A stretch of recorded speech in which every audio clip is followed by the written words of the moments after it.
भारत रत्न बाबा साहब भीमराव अम्बेडकर की जयंती आयोजित की गई।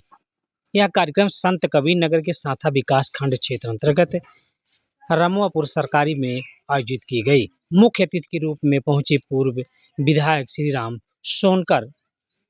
क्या कुछ यहाँ आयोजित हुआ देखिए। सर्वशक्तिमान हो सकते और ये शिक्षा के भवन में हम लोग ये मीटिंग रखे हुए हैं, तो हम सभी लोगों का आभास होना चाहिए कि जब शिक्षित हम होंगे या हमारे अध्यापकों द्वारा जो छात्र छात्राएं शिक्षित होंगे, उनके लिए कोई चीज़ असंभव नहीं होगा।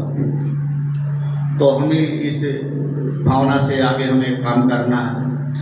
और जो है आज के समाज में जो विसंगतियाँ दिखाई पड़ती थी, वो सरकारी और समाज कल्याण अधिकारी सहायक अध्यापक विजय कुमार चौधरी जी, मैं बताना चाहता हूं कि बाबा साहब का जीवन संघर्षों का था। बाबा साहब ने उस समय को देखा था जिस समय देश में अत्याचार होते थे। उस समय उन्होंने शिक्षा अध्ययन किया।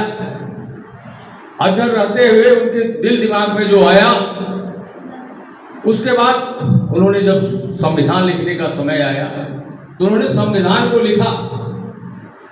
आज अगर हम यहाँ खड़े हैं, हम शिक्षा जीवन जी रहे हैं, तो ये मान के चलिए कि बाबा साहब का बहुत बड़ा योगदान रहा है और आज उसी योगदान की देन है। मैं ये भी बताना चाहता हूँ कि राम प्रसाद चौधरी जी जब मंत्री थे तब मैं भी मंत्री था।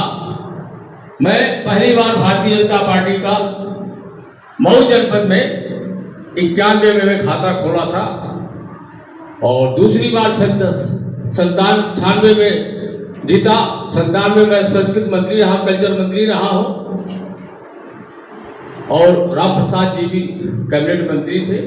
मैं भली भांति जानता हूँ, क्योंकि जो कार्य होता था उस समय अच्छे कार्य होते थे।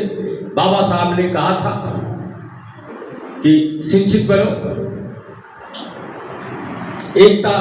एक बनो और संघर्ष करो। ये नारे थे बाबा साहब के।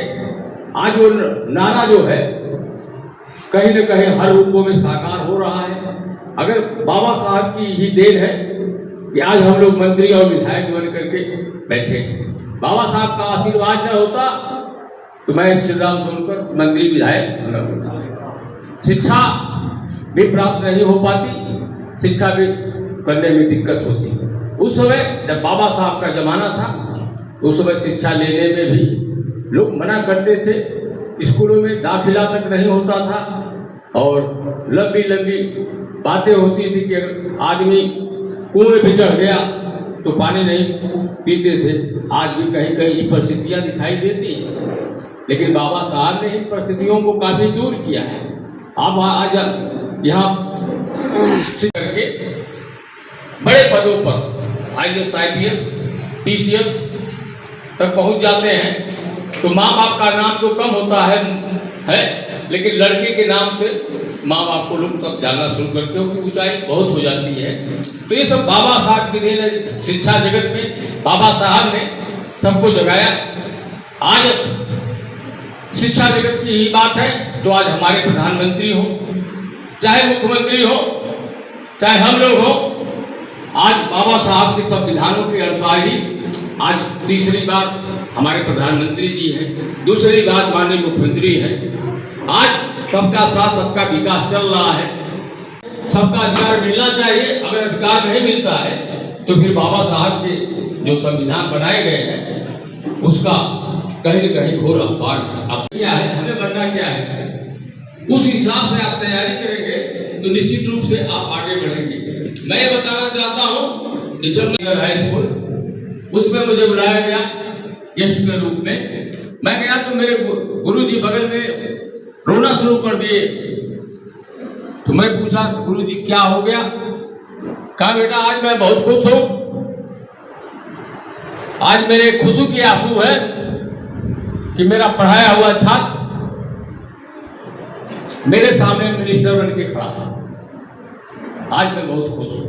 तो ऐसी परिस्थितियां आती हैं कि जब आदमी आगे बढ़ता है परिवार का नाम, माँ बाप का नाम, सबका नाम आगे बढ़ता है। तो बाबा साहब ने यही बताया था कि आगे बढ़ने के लिए आप संघर्ष करिए, शिक्षारत रहिए, शिक्षारत जीवन में आगे बढ़िए। शिक्षा ही सबसे बड़ा तर्कस है, बाढ़ है, जो भी समझिए। शिक्षा नहीं है तो कुछ भी नहीं। आप पढ़े होंगे संस्कृत में, जैसाम न विद्या न तपो न ज्ञानम, ज्ञानम न शीलम न गुणो न धर्मस, ते मतलब में लोके हुई भार होता। मैं समझता हूँ ये जूनियर हाई स्कूल में हम लोग इस श्लोक का अध्ययन उस समय किए थे। संगठित और शिक्षित शिक्षा लेते हुए आगे बढ़िए। आपका जो भी लक्ष्य हो, IAS का हो, IPS का हो, TCS का हो, डॉक्टर का, ये जो भी होगा वो अपने लक्ष्यों की तरफ बढ़िए। आज इस अवसर पर बाबा साहब के चरणों में अब मैं पुष्प श्रद्धांजलि अर्पित करता हूँ और आप सबको बहुत बहुत बधाई देता हूँ। जय हिंद, जय भीम। जय भीम, जय भीम, जय भारत, जय भारत। धन्यवाद। से सुर मिलाकर गाए मंगल गान, दिल में प्रेम लिए करते स्वागत सम्मान। सुर से सुर मिलाकर गाए मंगल गान, मंगलमय है आज की बेला, शुभ है आगमन। धन्य